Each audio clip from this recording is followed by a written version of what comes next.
डिगड़ी में जशन ईद मिलादुलनबी सल्लल्लाहु अलैहि वसल्लम मज़हबी अक़ीदत ऐं एहतराम सां मल्हाइण ऐं जुलूस जे शुरका खे हर सहूलियत फ़राहम करण जे इंतज़ाम जो जाइज़ो वठण लाइ chairman town committee Digri doctor Mir Zulfiqar Ali Khan Talpur जी सदारत हेठि टाउन कमेटी हॉल में इजलास थियो।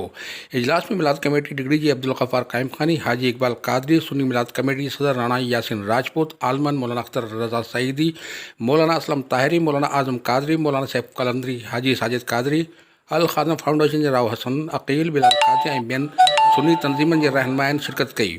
चेयरमैन टाउन कमेटी डिगड़ी आलमन की यकीन दहानी कराई त जशन ईद मिलादुलनबी सल्लल्लाहु अलैहि वसल्लम जे जुलूसनि जे शुरका खे हर मुमकिन सहूलियत फ़राहम कई वेंदी।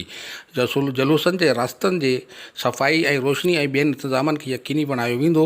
इजलास में DSP डिगड़ी मीर आफ्ताब टालपुर इजलास में पंहिंजे ख़्यालनि जो इज़हार कंदे चयो त डिगड़ी पुरअमन शहर आहे। जशन ईद मिलादुलनबी सल्लल्लाहु अलैहि वसल्लम जे सिलसिले में निकिरंदड़ मरकज़ी जुलूसनि खे मुकमल फुल प्रूफ सिक्योरिटी फ़राहम कई वेंदी।